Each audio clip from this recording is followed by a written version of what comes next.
July 19, 1945, Patience Bay, Sea of Okhotsk. A curtain of fog drifts across the gray horizon as the USS Barb cuts, silently, through icy waters off Japan's northern coast. Inside the cramped steel hull, red lights glow against the sweat and tension of men who have seen too much war, but none of them have ever faced what's coming next. Commander Eugene, Flucky presses his eye to the periscope. On shore, a faint plume of smoke curls above the mountains. A Japanese train, rolling along the coastline, carrying troops and ammunition toward a dying empire. Flucky's mind begins to race. Submarines were built to sink ships, not trains. Yet, in that moment, he imagines the impossible, taking the war directly onto Japanese soil. No manual, no orders, no precedent. Just 8 volunteers, a 55-pound explosive, and a suicide mission that would make history. The men of the Barb had already defied every law of submarine warfare. Rocket attacks on cities, gunfights on the surface, torpedo raids through minefields. But this would be different. This would mean landing on enemy shores. Flucky lowers the periscope and whispers, "Prepare the men." Because before the night is over, one American submarine will become the first and only to blow up a train in Japan.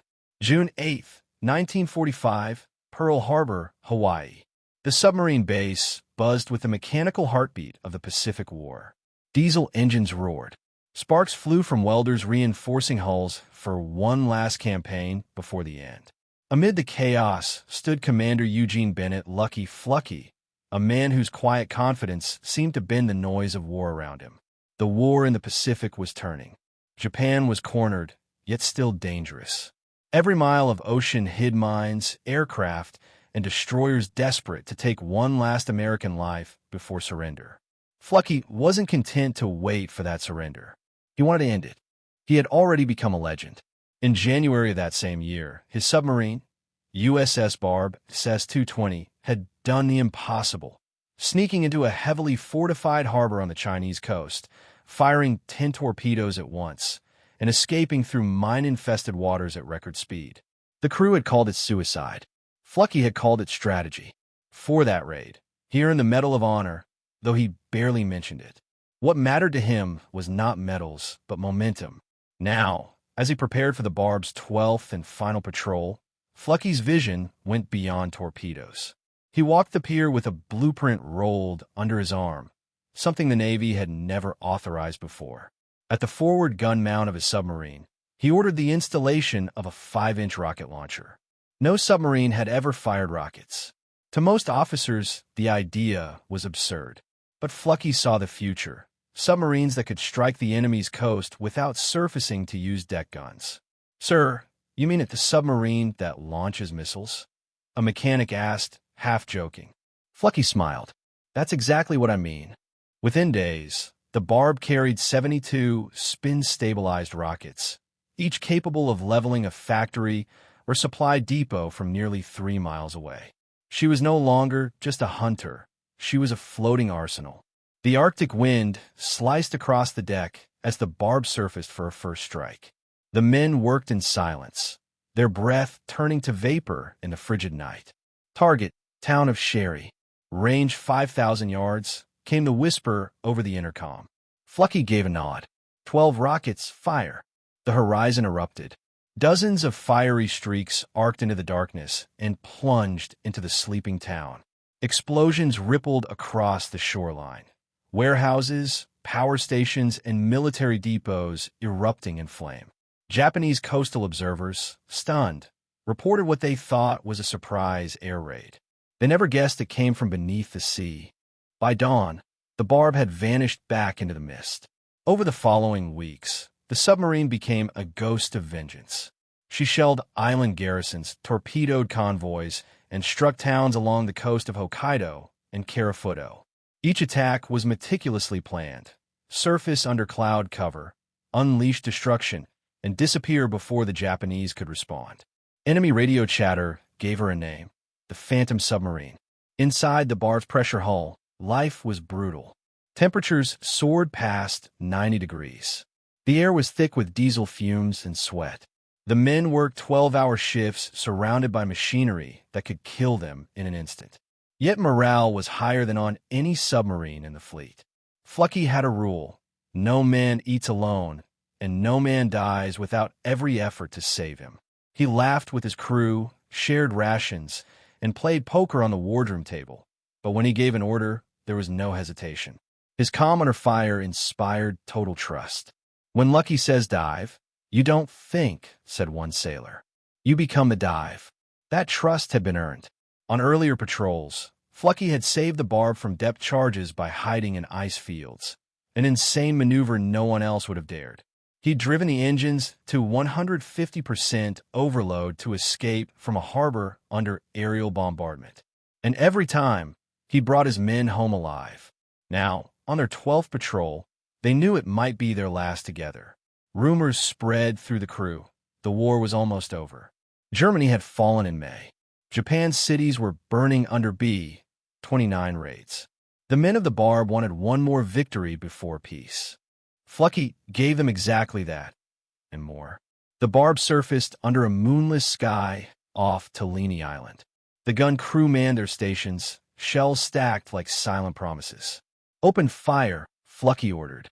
For 15 minutes, the submarine's deck guns thundered. Barracks crumbled, fuel tanks ignited, and coastal guns fell silent. The island garrison never even saw where the attack came from. 3 days later, the Barb torpedoed the Sapporo Maru outside Odmori Harbor, sending a plume of flame hundreds of feet into the air. On July 8th, she destroyed another vessel in the La Parau Strait. Every attack was a message to the Japanese Navy. Nowhere was safe. But victory wasn't enough for Flucky. He wanted to change warfare itself. While scanning the coastline through his periscope one morning, he saw something strange, a line of smoke tracing the cliffs. He refocused. It wasn't smoke from a ship. It was a train, a supply line. He watched the locomotive snake along the track, hauling soldiers and munitions from one coastal fortress to another. Every few hours, another train passed. The route was predictable, exposed, and vital. That's when the idea struck him: wild, audacious, and utterly impossible. What if a submarine could destroy a train? He lowered the periscope and turned to his officers. "Gentlemen," he said, "I think I found us a new kind of target." They laughed at first. Submarines didn't attack railroads. They attacked ships. But Flucky wasn't joking. He laid out the plan in precise detail. A small landing party would go ashore under cover of darkness, plant explosives under the rails, and return before dawn. The next train would trigger the bomb itself. Silence fell in the control room. The crew stared at him, half in disbelief, half in awe. "Sir, that's suicide," someone whispered. Flucky just smiled. "So was every mission we've ever survived."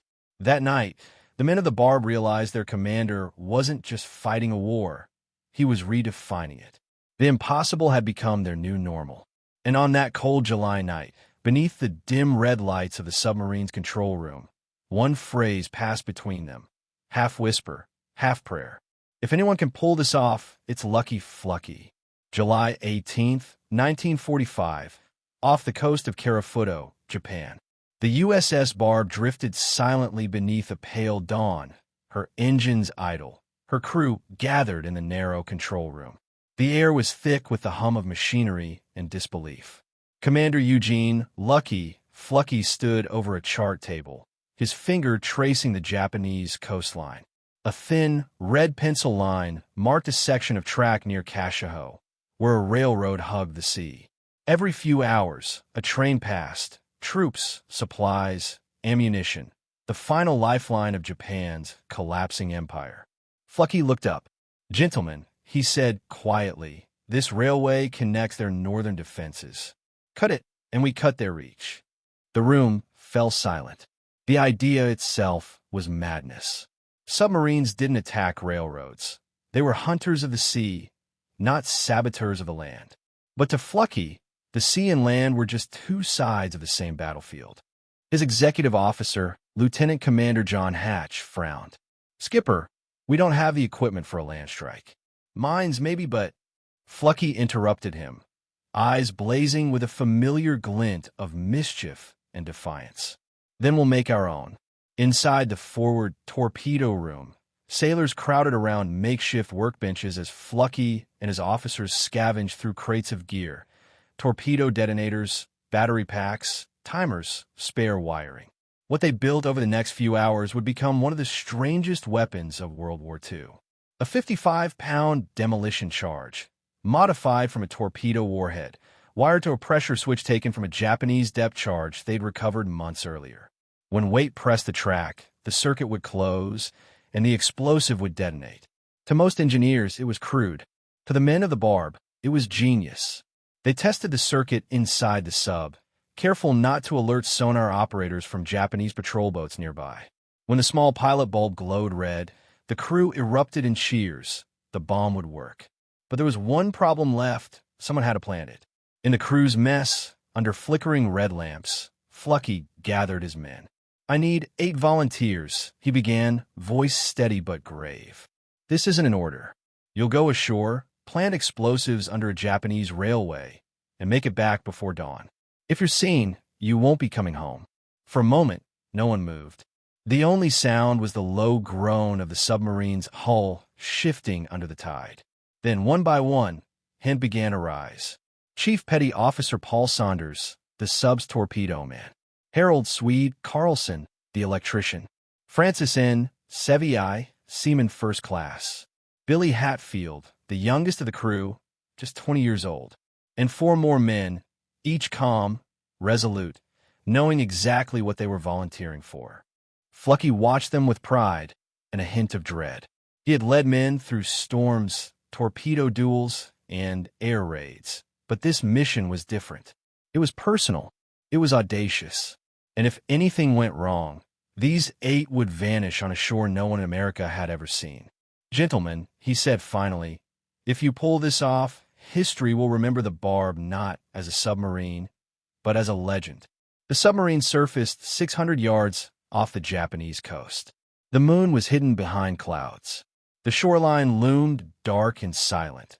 A forested ridge, a strip of sand, and the faint silhouette of the railroad embankment. Flucky stood on the bridge, binoculars raised. "No patrols, no lights. This is our window." He turned to Saunders. "You have 30 minutes ashore. Not a second more." The small rubber boat was lowered into the icy water. The 8 men climbed in, their faces blackened with grease, their gear strapped tight. Saunders clutched the explosive charge like a sacred relic. "Godspeed, boys," Flucky whispered. The oars dipped silently into the water, and within minutes, the boat vanished into the darkness. The men crept up the sand, moving like shadows between dunes. Every footstep sounded too loud. Above them, the stars were fading behind a thickening fog. Hatfield whispered, "I think I see the tracks." They crawled through wet grass toward the embankment. Sure enough, twin steel rails gleaming faintly in the moonlight, curving inland toward a distant station. The sound of waves breaking against the rocks below masked their movements. Carlson set the detonator while Saunders fixed the explosive between the ties, carefully wedging it beneath the rail. The device was rigged to a pressure trigger. It would detonate when the full weight of a train pressed the track down. Every second felt like an hour. The men froze as a dog barked somewhere in the distance. Then a voice, faint, Japanese, drifted from the woods. They dropped flat, hearts pounding. 10 seconds. 20. Silence again. Hatfield looked at his watch. "We're out of time." Saunders tightened the last bolt and gave a sharp nod. "Let's go." They backed down the slope, boots sinking into wet sand, and paddled furiously back to the submarine. At 0045 hours, they climbed aboard, exhausted but alive. Flucky greeted them with a grin. "Did you leave your calling card?" Saunders replied between gasps, "Yes, sir." A big one. The crew of the Barb gathered around the periscope. Flucky raised it, eyes scanning the shore. The night was eerily still. "Nothing yet," whispered Hatch. Flucky checked his watch. Any minute now. Then, a faint tremor. A flash of orange tore across the distant coastline. A thunderous explosion followed, echoing across the sea. The ground shook even for miles away. Through the periscope, flames shot upward as a locomotive's wreckage erupted into the sky. "Direct hit," Flucky said quietly. They did it. The control room exploded with cheers. Men pounded the bulkheads, shouting, laughing, crying. For the first time in history, a submarine had attacked and destroyed a train. The explosion was so massive that Japanese military reports later listed it as a suspected air raid. They never discovered the truth, that it had been carried out by 8 Americans who vanished back into the sea like ghosts. Flucky wrote the entry in the ship's logbook himself. Conducted shore operation at enemy railroad. Successful demolition of train and track. No casualties. Mission accomplished. He paused, then added one more line, something simple, almost poetic. The Barb was here. That single act, born from imagination, executed in courage, symbolized everything Flucky stood for: innovation, defiance, and the refusal to accept that anything was impossible. He had turned a submarine into a raiding party, a crew into legends, and a warship into a message. No enemy coast was safe, no idea too bold, no mission too dangerous. And as the USS Barb slipped beneath the waves once more, her men knew they had done something the world would never forget. July 20th, 1945, northern Japan. The sun rose over the coast of Karafuto, washing the rugged shoreline in pale gold. Smoke still hung over the railroad embankment near Kashiho, drifting in lazy spirals across shattered tracks. Japanese soldiers stood in stunned silence, staring at the twisted remains of what had once been their supply train. Cars lay crumpled and burning. Ammunition crates detonated one after another in sharp, metallic bursts.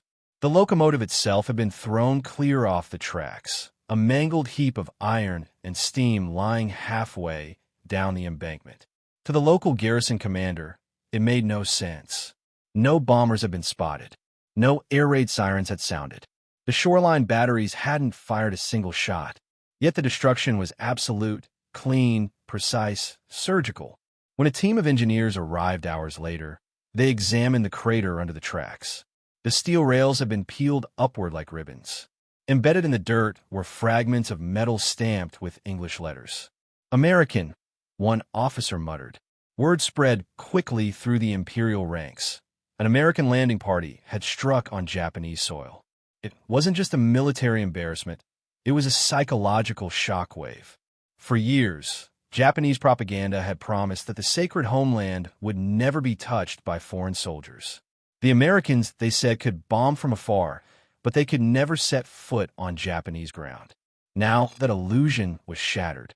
The crew sat in the dim glow of the mess deck, finishing breakfast when a sound of laughter erupted from the radio room. "Skipper, you need to hear this," called Ensign Edward Small. He turned up the volume. A Japanese broadcast crackled through the static, the voice urgent and trembling. "An explosion has destroyed a train near Kashiho. The cause is believed to be enemy sabotage. Patrols are underway." The room erupted in cheers and laughter. Flucky grinned. "Guess they found our little surprise." Billy Hatfield, the youngest of the landing team, leaned back and smirked. "Think they'll believe it was submariners?" Flucky shook his head. "They'll never believe it." And that's exactly why it worked. Over the next few days, the Barb continued her patrols along the Japanese coast. The men watched through the periscope as searchlights scanned the beaches and patrol boats combed the shoreline. Entire sections of railway were shut down as Japanese commanders panicked, believing a large-scale invasion was imminent. In reality, only 8 Americans had touched that shore, and they were already hundreds of miles away. Flucky's submarine became a ghost story among Japanese troops. Reports of American commandos appearing from a sea spread from Karafuto to Hokkaido. Villages began organizing night watches, terrified that saboteurs would emerge from the ocean at any moment. The Barb's success had done more than destroy a train. It had crippled morale and forced Japan to divert troops and resources inland. Troops that could have been used against the U.S. fleet preparing for invasion. Thousands of miles away, word of the Barb's mission reached the U.S. Navy's top brass. The initial reaction was disbelief. A submarine attack on a train? It sounded like a tall tale. But when radio logs, photographic evidence, and Flucky's report arrived, disbelief turned to astonishment. Rear Admiral Charles Lockwood, commander of the U.S. Pacific Submarine Fleet, read the message twice and finally said, "Leave it to Flucky to turn a submarine into an amphibious commando unit."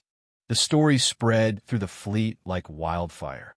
Crews from other submarines toasted the Barb over tin cups of coffee. For months, the Barb train raid became the stuff of whispered legend, proof that the impossible could be done. The Barb remained on patrol. Though her fuel and torpedoes were nearly spent, the men still hunted. Each attack now carried a new kind of fire, not just vengeance, but pride.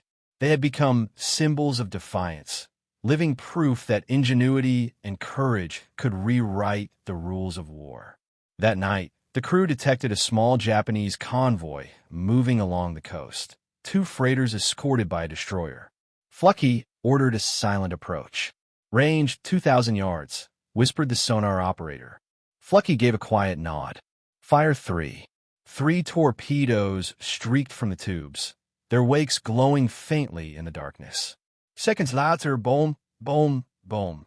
Flames rose skyward as one freighter broke apart, spilling burning oil across the water.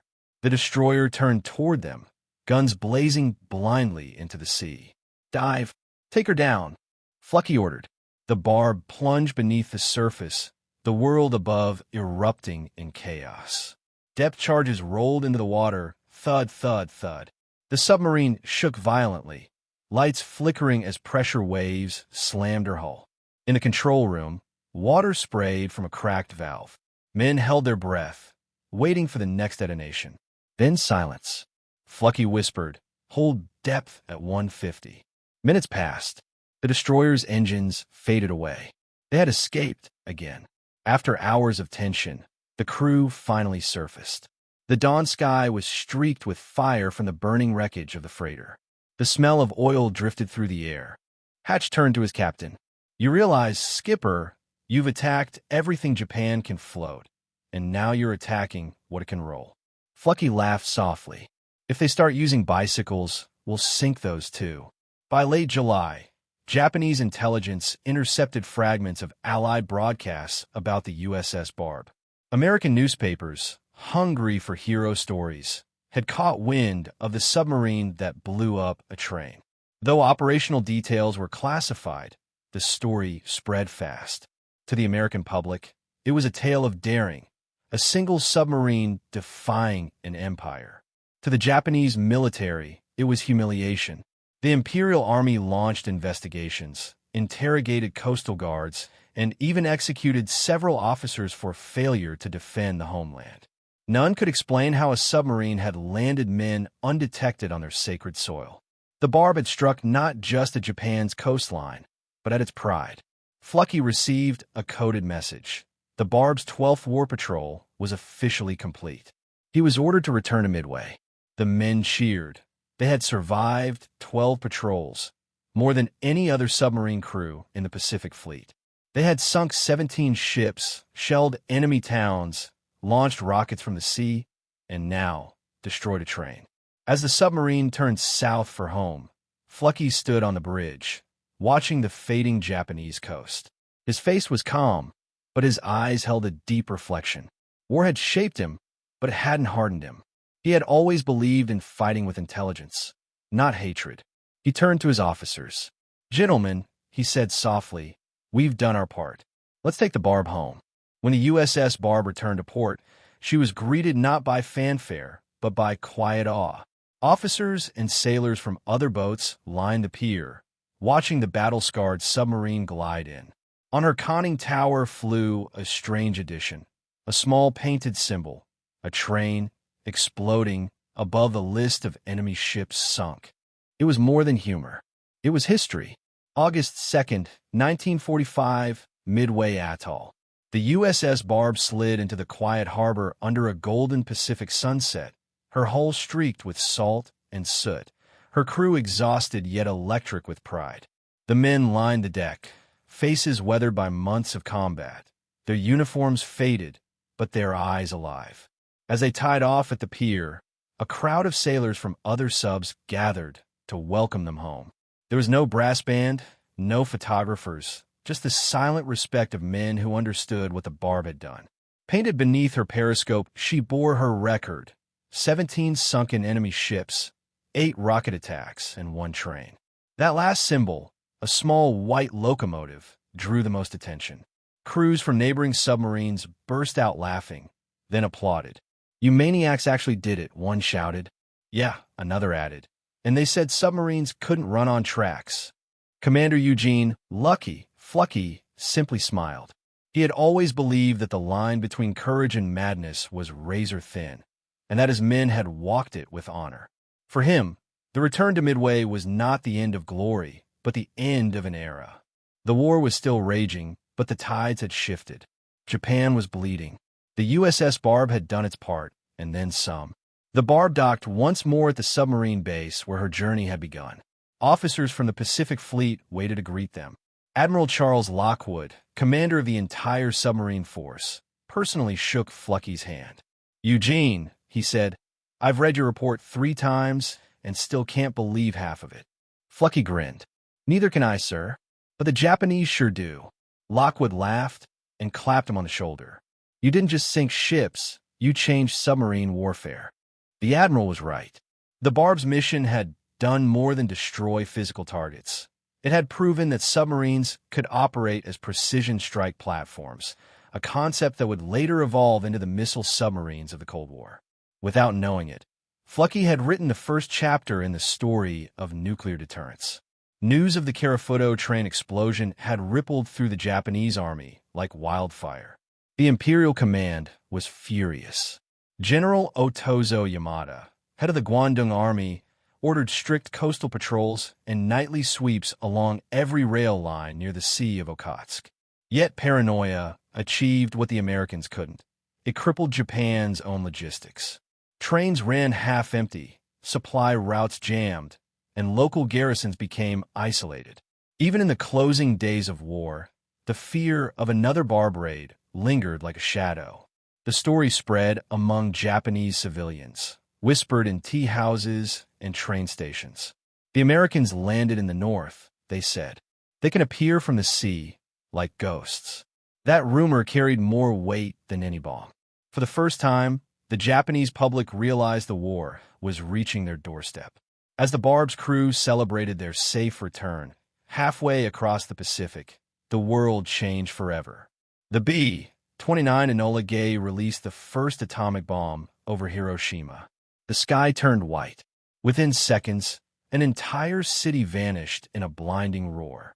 On the Barb's radio, the transmission came through fragmented, almost unbelievable. Massive explosion, entire area destroyed, possible new type of weapon. Flucky and his men listened in stunned silence. For years, they had fought the enemy with torpedoes and deck guns, and now, in a single moment, a weapon had appeared that could end the war altogether. 2 days later, Nagasaki burned the same way. The men of the Barb didn't celebrate. They just stood in silence, realizing that history itself had shifted beneath their feet. The message arrived coded and brief. Japan requests unconditional surrender. Cease offensive operations. Await further instructions. Flucky read the message twice before lowering the paper. For the first time in years, the war was truly over. Cheers erupted across the submarine base. Men hugged, laughed, and cried all at once.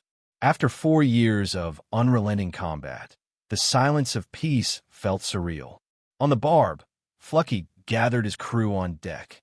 The sea was calm, the wind gentle. He looked around at the faces of the men who had followed him into the impossible. Many were barely older than 20, yet had lived lifetimes beneath the waves. "Men," he said softly, "we fought the hardest way a man can fight, without rest, without space, without sunlight. But we've done it with honor. You made history. You brought her home." No speech could have been more fitting. The USS Barb was decommissioned shortly after the war, her battle flags preserved, her record unmatched. In total, she had sunk over 96,000 tons of enemy shipping, bombarded coastal installations, and performed the only ground operation on the Japanese mainland by U.S. forces during the war. For that final mission, the train raid, the 8 men who went ashore each received the Navy Cross, the second highest award for valor. Flucky himself was already a Medal of Honor recipient, but his real pride lay elsewhere, in his crew.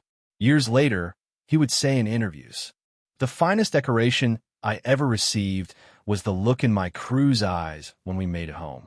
The men of the Barb remained close long after the war ended. They called themselves Flucky's family, a bond forged not in peace, but in shared defiance of death. Years later, when historians interviewed Flucky, they asked him what he remembered most: the battles, the near misses, the medals? He shook his head and smiled. "No, I remember the night the train blew. I remember the explosion lighting up the shore. And I remember thinking, this isn't just about destruction. It's about imagination. War doesn't reward recklessness, but it honors creativity. That's how you win." He paused.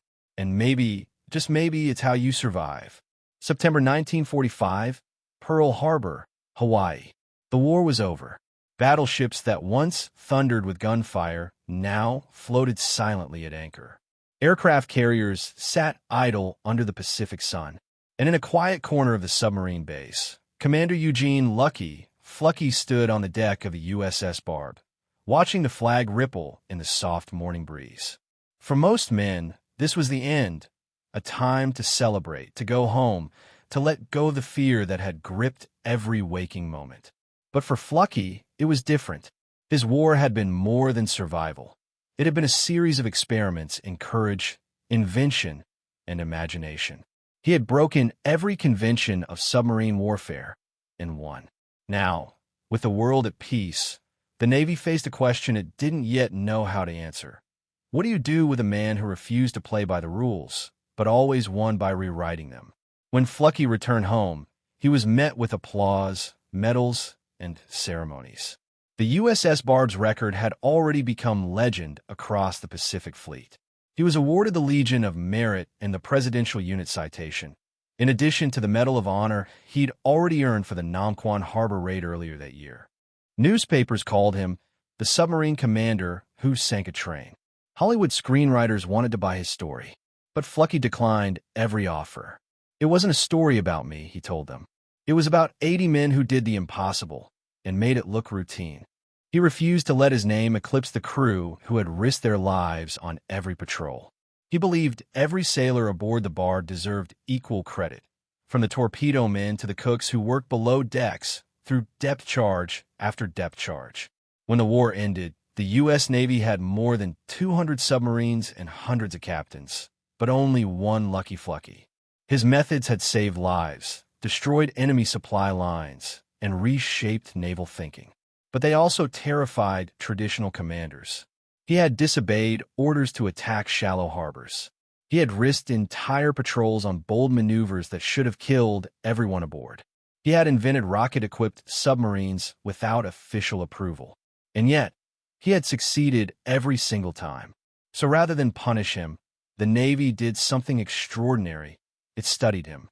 Flucky was invited to lecture at submarine school in New London, where he explained his philosophy to the next generation of commanders. He began every talk the same way. "Gentlemen, never be afraid to think for yourselves. Doctrine is useful until it gets you killed." His lectures became legend. He told new captains that the sea was a living thing, unpredictable, cruel, and clever. To beat it, a commander needed not just discipline, but imagination. When the textbooks fail, he said, that's when your brain must take over. After 12 war patrols, the USS Barb was retired. Her engines, once roaring with 5,400 horsepower, were silenced forever. The men who had lived and fought inside her steel walls stood on the pier as the flag came down. Some wept. Others saluted quietly.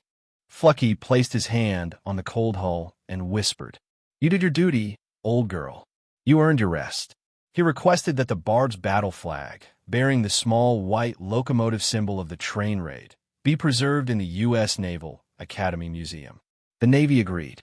Today, that flag still hangs there, a reminder that sometimes history changes not because of orders, but because one man dared to break them. After the war, Flucky's ideas didn't fade, they evolved. He helped design new classes of submarines that would one day launch ballistic missiles, the same concept he'd first envisioned with his makeshift rocket launchers aboard the Barb.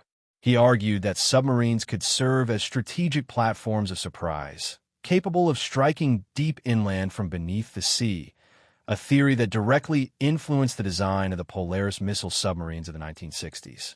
In an interview years later, a senior naval engineer said, "Everything we built in the Cold War, the silent hunters, the missile boats, the deterrent fleets, began with one crazy skipper who thought a submarine could sink a train." Despite his fame, Flucky avoided the spotlight. He refused to capitalize on his reputation or turn his story into a spectacle. Instead, he devoted his post-war years to mentoring young officers and improving crew conditions. He often said, "You can't command men from above. You lead them from among." He revolutionized the way submarine crews trained, insisting that every sailor understand not just his own station, but everyone else's. He believed flexibility and shared knowledge were what had saved the Barb during its most dangerous missions. To him, leadership was not about rank, it was about trust. By the mid-1950s, Flucky had risen to the rank of Rear Admiral.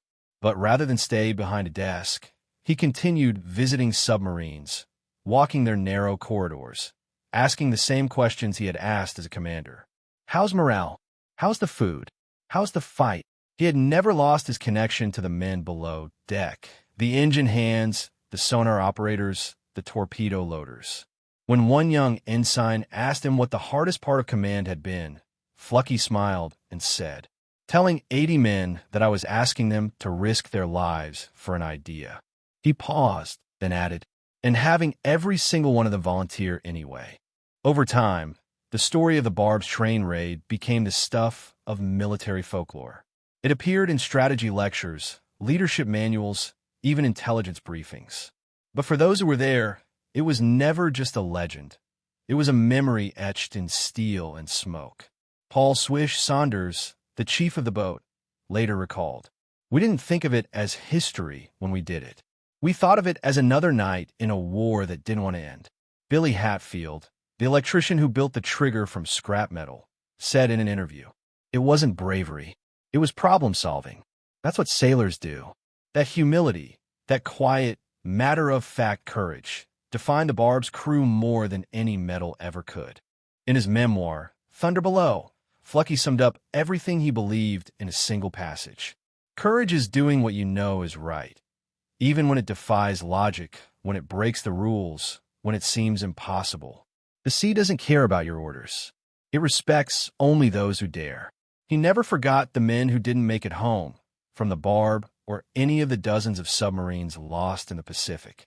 Whenever he visited memorials, he would stand silently for minutes, lost in thought. "We fought beneath the waves," he once said, "but those men rest in them." A soft morning sun filters through the trees of the U.S. Naval Academy. An old man in a crisp white uniform walks slowly past a row of bronze plaques, names of sailors, ships, and battles long gone. His steps are steady, his gaze sharp, but his hair has turned the color of sea foam. It's Rear Admiral Eugene Bennett Lucky Flucky, now in his 70s, long retired, but still every bit the submariner. He pauses in front of the USS Barb's battle flag, faded from time, yet still fierce. Its small locomotive emblem, a symbol of the night the impossible became real. He smiles quietly and murmurs, "Still on patrol, old girl?" For a moment, he seems to hear the hum of the engines again, the laughter of his crew, the thunder of rockets bursting over Hokkaido's coast. But those sounds now belong to history, echoes carried only by the waves. After the war, Flucky's life followed a path few heroes choose, one of quiet service, discipline, and relentless curiosity. He commanded flotillas, advised on nuclear programs, and later became Director of Naval Intelligence, a position that demanded not aggression, but wisdom. And even there, he remained the same daring thinker who had risked a submarine to blow up a train. He once told a young analyst, You don't win wars by playing safe. You win by understanding what others think is impossible and proving them wrong. That idea, the courage to improvise under fire, would go on to shape not just submarine doctrine, but the very culture of the U.S. Navy in the Cold War.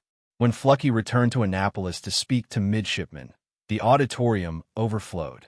Every cadet wanted to hear the man who had redefined submarine warfare. But Fluckey didn't speak about medals or missions. Instead, he opened with a story. He said, "We weren't heroes. We were engineers with nerves. We solved problems at 200 feet below the surface, with time running out and no second chances. That's all war really is, a series of problems you can't afford to get wrong." Then he paused and smiled. "And if you ever find yourself standing between fear and duty, choose duty. It will scare you less in the morning." The room fell silent. That was Fluckey, part warrior, part philosopher, always grounded in humility. By the 1960s, the Navy had entered the nuclear age. Submarines no longer surfaced for air or light. They lived in the deep, unseen, armed with missiles powerful enough to end civilizations. And yet, Fluckey's fingerprints were everywhere. The Polaris and Poseidon submarines, silent guardians of the Cold War, were direct descendants of his wartime vision. He had once imagined rockets launching from the deck of a diesel sub, an insane idea in 1945 that had become doctrine 20 years later. He would occasionally receive letters from young captains thanking him for inspiring their designs. He'd simply write back, "Keep thinking. The ocean rewards imagination." In retirement, Fluckey settled in Annapolis with his wife, Marjorie, the woman who had waited through every patrol, every blackout night of silence, every telegram that never came. They spent their days quietly, sailing small boats on the Chesapeake, volunteering, reading, mentoring cadets. Yet even in peace, the sea never fully let him go. He kept a brass compass from the barb on his desk, and every morning he'd set it north, just to make sure it still worked. At age 80, Fluckey attended a reunion of surviving barb crewmen. The men were old now, slower, grayer, but when they gathered in that hall, something magical happened. The jokes, the banter, the camaraderie of sailors who had once shared 12 war patrols came roaring back. As they raised a toast, one sailor said, "To Lucky, the man who made us believe the impossible wasn't so impossible after all." Fluckey laughed and replied, "No, boys, to you. I only steered the ship. You made it fly." Fluckey passed away on June 28, 2007, at age 93, one of the most decorated and respected submarine commanders in American history. He was laid to rest with full military honors at the U.S. Naval Academy Cemetery, overlooking the waters that had defined his life. But even in death, his story refused to sink. In classrooms, in documentaries, in a whisper of waves against steel hulls, the name Barb still carries meaning, not just for what she destroyed, but for what she proved. That courage is not the absence of fear. It is the decision to face it with imagination. In the final year of a brutal war, when logic said stay silent, one submarine roared. When fear said turn back, one commander advanced. And when history said it couldn't be done, they did it anyway. The USS Barb didn't just fight a war, it changed how wars were fought. It taught a generation that courage is innovation, and innovation is victory. So, the next time you think something can't be done, remember a crew of 80 men, somewhere beneath the Pacific, who proved the impossible, one night, one raid, one train at a time. If stories like this remind you what real courage sounds like, share it, tell it, keep it alive. Because history doesn't just live in books. It lives in those who still believe that one idea, one act of bravery, can change the course of the world.